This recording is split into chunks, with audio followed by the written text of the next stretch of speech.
So richtig grün schaut's noch nicht aus im Garten von Sieglinde Eder in Reuth bei Simbach am Inn. Noch ist zu früh, um was in die Bedeln zu pflanzen. Das letzte Wintergemüse steht noch da, aber alles, was Frost verträgt, kündet schon vom Frühling. Die Hühner legen jetzt wieder besser auf Ostern zu und Sieglinde Eder kann die Eier gut brauchen. Wir werden's sehen. An Ostern ist bei ihr einiges los, denn sie betreibt einen Hofladen und veranstaltet einen Ostermarkt. Die Gärtnerin und Kräuterpädagogin hat daheim ein kleines Paradies. Ich darf mir's anschauen. Äpfel, Birnen, Zwetschgen hast du nur. Ja, Obst ist schon da. Wenn es gut trankt, dann habe ich genügend. Und für die Insekten ist gesorgt. Haben wir auch alles.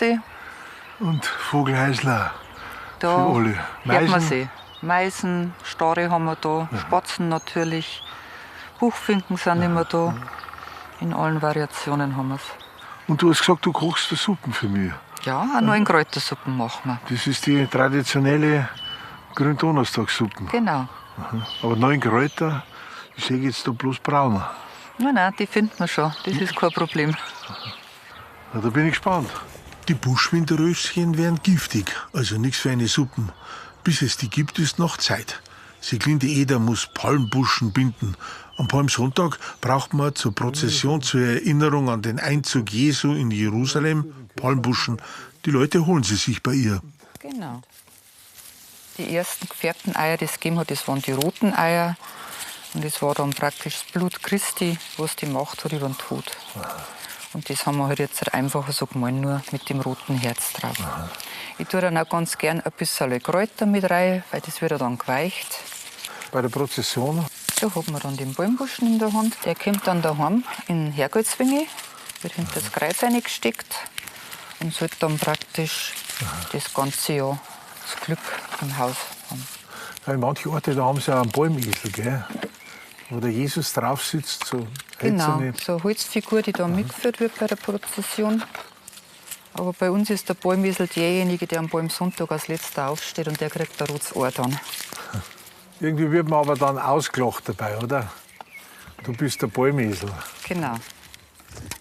Und dann pinnt das mit Weiden noch ab. So, und so schaut er jetzt auch fertig aus. Aha, schön. Kann man noch Schleifen reinmachen, wenn man möchte. Aber so hat er schon. Mit dem schönen Ohr. Manche Kundschaft kauft sich nicht nur einen Palmbuschen im Hofladen. Die werden auch in ein Feld gesteckt oder in den Stall gehängt. Beim Ostermarkt im Stadl stellen auch Kunsthandwerker und Hobbybastler aus der Nachbarschaft aus. Natürlich gibt es auch Kräuter und Ostereier. Besondere. Eier für den Abschluss der Palmbuschen oben bemalt gerade vor dem Haus auf der Gretbank die Tochter Bernadette. Ich mache zur Entspannung Oster, wo andere meditieren, dann tue ich viel malen. Und die ganz kunstvollen, die da in der Ausstellung sind, die sind auch von dir. Die haben auch von mir. Und da geht dann schon ein bisschen Zeit drauf. Da braucht man dann schon länger.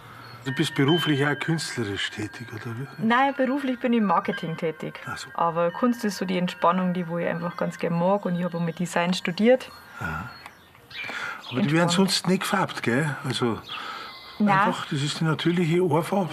Genau. Und die wird ausblasen und einen Kuchen machen aus dem Innenleben. Genau, Kuchen machen, dann die Oma draus kochen. Deswegen muss man beim Kuchen machen ein bisschen aufpassen, weil es nicht unbedingt ein Format haben, wie es dann passen. Genau. Dass die Menge dann stimmt. Die Oma Erna Spateneder weiß noch, dass früher am Gründonnerstag die glückbringenden Antlasseier gelegt wurden. Der Tag hieß auch Antlasstag, also Ablasstag. Ich habe sie gefragt danach. Dass Sie das wissen mit den Antlassohren.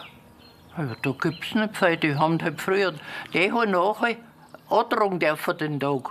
Wer? Die haben, wenn wir einen Markt oder einen Knecht gehabt haben, gell? Ein Haus, die haben es antragen dürfen. Also die haben die Ohr Das ist gekriegt. halt praktisch ein Geld gewesen für die. Die haben es auch noch anverkauft. Da hat es sonst nichts gegeben. Und das sind die Ohren vom Gründonnerstag. Ja, genau. Für unsere Gründonnerstagssuppe sind diese Kräuter noch nicht. Erst steht jetzt noch bei Sieglinde Eder eine Kräuterführung an. Und das kriegen jetzt die Leute, die zur Führung kommen. Genau. Die gehen zuerst mit auf die Führung, dann erkläre ich ihnen die Pflanzen Und ich sage aber, es nützt ja nichts, wenn man die Pflanzen nur gezeigt kriegt. Die Leute möchten auch wissen, ob man was draus machen kann und wie das schmeckt dann danach. Dann lass es gleich probieren. Genau. Auf der kannst Terrasse. probieren. Einen frischen Kräuterquark gibt's und die Kräuterfans werden verwöhnt mit Schnecken, mit Haselnusskätzchen, Bärlauchgebäck und viel anderem Besonderen. Nach einer Stunde Kräuterwissenserweiterung haben die Teilnehmer, vor allem Teilnehmerinnen sind's, auch richtig Appetit auf Grünes. Solange alle noch im Garten sind, richtet Bernadette die grüne Tafel schön her mit dem Backwerk, den Salaten und den vielen Spezialitäten. Alles ist selber gemacht und vieles selber erfunden. Auch die Gierschlimonade, Apfelsaft und Gierschblätter mit Sprudel aufgespritzt. Und das kriegen jetzt gleich alles. Genau, das bringt gleich alles. Da haben sie ein bisschen einen Snack dann sozusagen danach. Einmal Bärlauchknospen in Essig, die kannst du hernehmen wie Kapern. Und das ist ein Bärlauch mit Schokolade. Das sind Gänseblümchen in Schokolade. Dass man die auch süß essen kann. Dann haben wir süße Gundermann-Chips. Und das ist was Besonderes, das ist eben Bärlauch-Apfel-Rosinen-Pesto. Ja, schön, wenn man so verwöhnt wird. Ja, aber dann hat man da eine schöne Mischung. Die Leute nehmen mit, was sie für Ostern noch brauchen. Und ich kriege jetzt meine persönliche Kräuterführung. Denn die Gründonnerstagssuppe steht ja noch zum Machen an. Ob wir alle Kräuter finden? 9 Kräuter. Genau, schauen wir mal. Fangen wir mal gleich mit dem Löwenzahn Alte an. Gemüse ist noch da. Vom Ein letzten bisschen Jahr. Grünkohl steht noch da, ja. Das kenne ich auf jeden Fall, einen Löwenzahn. Genau. Dann nehmen wir jetzt den Der Löwenzahn. darf bei was dir im mit. Betel wachsen. Jetzt halt schon noch. Und wenn er dann einmal zu viel wird oder einen Weg umgeht, dann kommt er raus. Gut, dann nehmen wir Schaumkraut mit rein. Es ist ein bisschen gräseartig. Und man kann ja die ganze Pflanzen dann verwenden. Also man kann die Blüten dann auch mit reinschneiden. Gänseblärme, Blüte und Blätter. Da sammeln wir jetzt Blüten und Blätter. Die haben da so rote Stellen, so blutige. Genau. Schau mal, da ist eins dabei mit roten Blüten. Weißt du, warum das rote Blüten hat? Gänseblümchen gehen in der Nacht zu. Die schlafen ja, die machen zu. Und in der Nacht haben die Engel unterwegs auf der Erde. Und wenn sie so ein schlafendes Gänseblümchen sehen, dann bücken das sie, küssen es und dann werden sie rot. Also die haben praktisch alle ein bisschen geschammig, die Gänseblümchen. Hast du einen Ingwer gebaut? Schaut Nein, das fast ist so aus. ein Iris. Da schauen gerade die Wurzeln raus. Iris. Aha. Der Bärlauch, der wächst ja dann da bei dir überall im Garten. Der kommt überall raus mittlerweile. Nicht nur da Ja. unten. Und Bärlauch nehmen wir nicht ganz viel, weil der schmeckt dann recht raus aus der Suppe. Und da wächst der Giersch bei dir.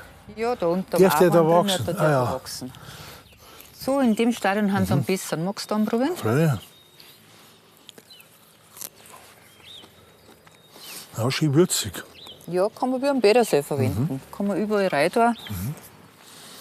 Und Bei mir der sind noch macht- nicht so groß. Also wie viel haben wir? 5 haben wir, gell? 1, 2, 3, 4, 5, genau. Brauchen wir noch 4. Jetzt nehmen wir uns noch ein Schlüsselblümchen. Man kann aber auch 10 Kräutersuppe machen, oder? Kann man genauso machen. Oder 11. Aber jetzt gehen wir zur Knoblauchrauke. Knoblauchsrauke. Das ist eigentlich eine Waldrandpflanze bei uns. Das wird aber dann sehr knoblauchlastig, oder? Ja, wir tun jetzt da Bärlauch nicht ist schon Essig drin. rein. Genau, da tun wir nur ein paar Blätterl dazu. Und das schmeckt auch nicht so extrem wie der Bärlauch. Schaboxkraut, das kennt man recht schön an die Blätter. Hat ein bisschen so fleischige Blätter, oben glänzen sie, unten haben sie matt. Und dann ist immer sehr, hat sehr viel Vitamin C. Das muss man allerdings pflücken, bevor es blüht. Dann wird es ein bisschen giftig. Also da kriegt man Und- Durchfall, oder was? Ja, wenn man zu viel Mangel. davon isst, genau. Man noch die Vogelmiere, Vogelmiere. Aha. Das ist das, was unter dem Schnee auch wächst, gell? das wächst das ganze Jahr, die Vogelmiere. Heißt ja auch Hähnerdamm. Und zwar kennt man das recht schön, wenn man jetzt so einen Stiel nimmt und man zieht den ein bisschen auseinander. Ah, das schaut aus wie ein Hühnerdarm. Ganz genau. Und die ist auch recht gesund, gell? Die hat ganz viele Mineralien drin, da, ja.